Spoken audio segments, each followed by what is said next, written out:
तो मेरी राम राम। और मैं हूँ आपके सामने आपकी एक छोटी सी दोस्त, जो आपकी मेरी यूट्यूब फैमिली कैसी है। मेरा विश्वास है कि आप सभी स्वस्थ होंगे, मस्त होंगे और आपका जीवन मंगलमय होगा। और इसी मंगल कामना की कामना करते हुए आज हम पुरुषोत्तम मास प्रथम पक्ष की कमला एकादशी अर्थात पद्मनी एकादशी के महात्म्य की कथा सुनते हैं। युधिष्ठिर ने पूछा, भगवान, अब मैं श्री विष्णु के व्रतों में उत्तम व्रत का, जो सब पापों को हर लेने वाला तथा व्रती मनुष्यों को मनोवांछित फल देने वाला हो, श्रवण करना चाहता हूँ। जनार्दन, पुरुषोत्तम मास की एकादशी की कथा कहिए, उसका क्या फल है और उसमें किस देवता का पूजन किया जाता है। प्रभो, किस दान का क्या पुण्य है, मनुष्यों को क्या करना चाहिए, उस समय कैसे स्नान किया जाता है, किस मंत्र का जप होता है, कैसी पूजा विधि बताई गई है। पुरुषोत्तम मास में किस अन्न का भोजन उत्तम है। भगवान श्री कृष्ण बोले, राजेंद्र, अधिक मास आने पर जो एकादशी होती है वह कमला नाम से प्रसिद्ध है। वह तिथियों में उत्तम तिथि है। उसके व्रत के प्रभाव से लक्ष्मी अनुकूल होती हैं। उस दिन ब्रह्म मुहूर्त में उठकर भगवान पुरुषोत्तम का स्मरण करें और विधि पूर्वक स्नान करके व्रती पुरुष व्रत का नियम ग्रहण करें। घर पर जप करने का 1 गुना, नदी के तट पर 2 गुना, गौशाला में सहस्र गुना और अग्निहोत्र गृह में 1100 गुना, शिव के क्षेत्रों में, तीर्थों में, देवताओं के निकट तथा तुलसी के समीप लाख गुना और भगवान विष्णु के निकट अनंत गुना फल होता है। अवंतीपुरी में शिव शर्मा नामक एक श्रेष्ठ ब्राह्मण रहते थे। उनके 5 पुत्र थे। इनमें से सबसे छोटा था वह पापाचारी हो गया, इसलिए पिता तथा स्वजनों ने उसे त्याग दिया। अपने बुरे कर्मों के कारण निर्वासित होकर वह बहुत दूर वन में चला गया। दैवी योग से एक दिन वह तीर्थराज प्रयाग में जा पहुंचा। भूख से दुर्बल शरीर और दीन मुख लिए उसने त्रिवेणी में स्नान किया। फिर क्षुधा से पीड़ित होकर वह वहां मुनियों के आश्रम खोजने लगा। इतने में उसे वहां हरिमित्र मुनि का उत्तम आश्रम दिखाई दिया। पुरुषोत्तम मास में वहां बहुत से मनुष्य एकत्रित हुए थे। आश्रम पर पापनाशक कथा कहने वाले ब्राह्मणों के मुख से उसने श्रद्धा पूर्वक कमला एकादशी की महिमा सुनी, जो परम पुण्यमयी तथा भोग और मोक्ष प्रदान करने वाली है। जय शर्मा ने विधि पूर्वक कमला एकादशी की कथा सुनकर उन सब के साथ मुनि के आश्रम पर ही व्रत किया। जब आधी रात हुई तो भगवती लक्ष्मी उसके पास आकर बोली, ब्राह्मण, इस समय कमला एकादशी के व्रत के प्रभाव से मैं तुम पर बहुत प्रसन्न हूँ और देवादिदेव श्री हरि की आज्ञा पाकर वैकुंठ धाम से आई हूँ। मैं तुम्हें वर दूंगी। ब्राह्मण बोला, माता लक्ष्मी, यदि आप मुझ पर प्रसन्न हैं तो वह व्रत बताइए जिसकी कथा वार्ता में साधु ब्राह्मण सदा संलग्न रहते हैं। लक्ष्मी ने कहा, ब्राह्मण, एकादशी व्रत का महात्म्य श्रोताओं के सुनने योग्य सर्वोत्तम विषय है। यह पवित्र वस्तुओं में सबसे उत्तम है। इससे दुष्वपन का नाश तथा पुण्य की प्राप्ति होती है। अतः इसका यत्न पूर्वक श्रवण करना चाहिए। उत्तम पुरुष श्रद्धा से युक्त हो, एक या आधे श्लोक का पाठ करने से भी करोड़ों महापातकों से तत्काल मुक्त हो जाता है।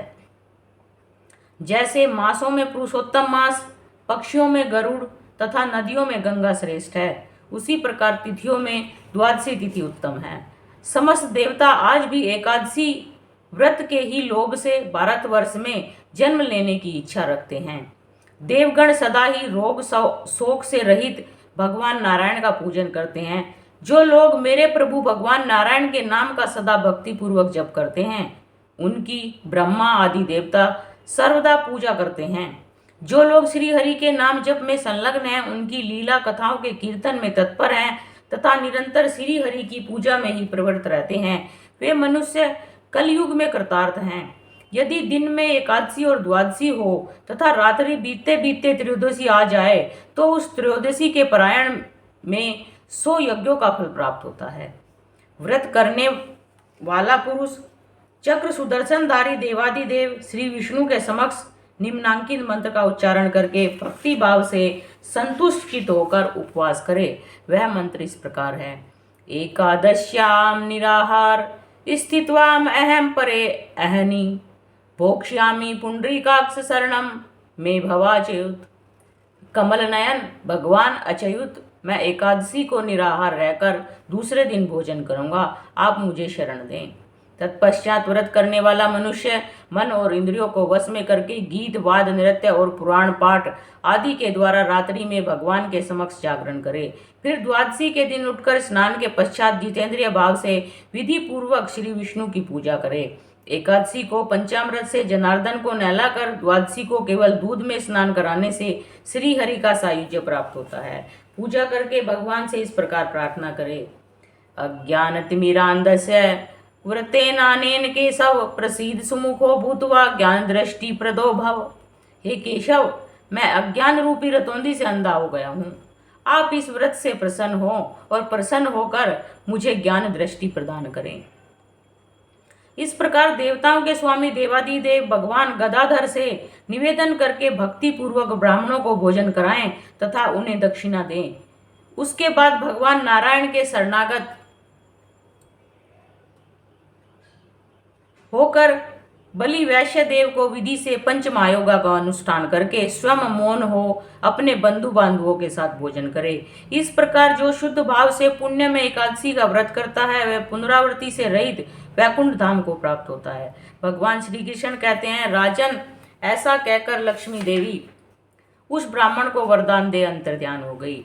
फिर वह ब्राह्मण भी धनी होकर पिता के घर आ गया। इस प्रकार जो कमला का उत्तम व्रत करता है तथा एकादशी के दिन इसका महात्म्य सुनता है वह सब पापों से मुक्त हो जाता है। युधिष्ठिर बोले, जनार्दन, पाप का नाश और पुण्य का दान करने वाली एकादशी के महात्म्य का पुनः वर्णन कीजिए, जिसे इस लोक में करके मनुष्य परम पद को प्राप्त होता है। भगवान श्री कृष्ण ने कहा, राजन, शुक्ल या कृष्ण पक्ष में जब भी एकादशी प्राप्त हो उसका परित्याग न करें, क्योंकि वह मोक्ष रूप सुख को देने, सुख को बढ़ाने वाली है। कलयुग में तो एकादशी ही भव बंधन से मुक्त करने वाली, संपूर्ण मनोवांछित कामनाओं को देने वाली तथा पापों का नाश करने वाली है। एकादशी रविवार को किसी मंगलमय पर्व के साथ अथवा संक्रांति के ही दिन क्यों न हो, सदा ही उसका व्रत करना चाहिए। भगवान विष्णु के प्रिय भक्तों को एकादशी का त्याग कभी नहीं करना चाहिए। जो शास्त्रोक्त विधि से इस लोक में एकादशी का व्रत करते हैं वे जीवन मुक्त देखे जाते हैं, इसमें तनिक भी संदेह नहीं है। युधिष्ठिर ने कहा, श्री कृष्ण, वे जीवन मुक्त कैसे हैं तथा विष्णु रूप कैसे होते हैं? मुझे इस विषय में जानने के लिए बड़ी उत्सुकता हो रही है। भगवान श्री कृष्ण बोले, राजन, जो कलयुग में भक्ति पूर्वक शास्त्रीय विधि के स्वाद अनुसार निर्जल रहकर एकादशी का व्रत उत्तम व्रत करते हैं वे विष्णु रूप तथा जीवन मुक्त क्यों नहीं हो सकते हैं? एकादशी व्रत के समान सब पापों को हरने वाला तथा मनुष्यों की समस्त कामनाओं को पूर्ण करने वाला पवित्र व्रत दूसरा कोई नहीं है। दशमी को एक बार भोजन, एकादशी को निर्जल व्रत तथा द्वादशी को पारण करके मनुष्य श्री विष्णु के समान हो जाते हैं। जय श्री राम। ओम विष्णवे नमः, ओम विष्णवे नमः, ओम विष्णवे नमः, ओम विष्णवे नमः, ओम विष्णवे नमः, ओम विष्णवे नमः, ओम विष्णवे नमः, ओम विष्णवे नमः, ओम विष्णवे नमः। संपूर्ण दिन हमें विष्णु भगवान का जाप करना चाहिए, मंत्रों का जाप करना चाहिए, विष्णु सहस्त्र नाम का जाप करना चाहिए। कुछ नहीं कर सकते, ओम विष्णु विष्णु विष्णु लक्ष्मी लक्ष्मी लक्ष्मी विष्णु लक्ष्मी विष्णु लक्ष्मी, इस प्रकार से जप करना चाहिए। बोल विष्णु भगवान की जय, बोल कृष्ण भगवान की जय, बोल जय श्री राम, जय श्री।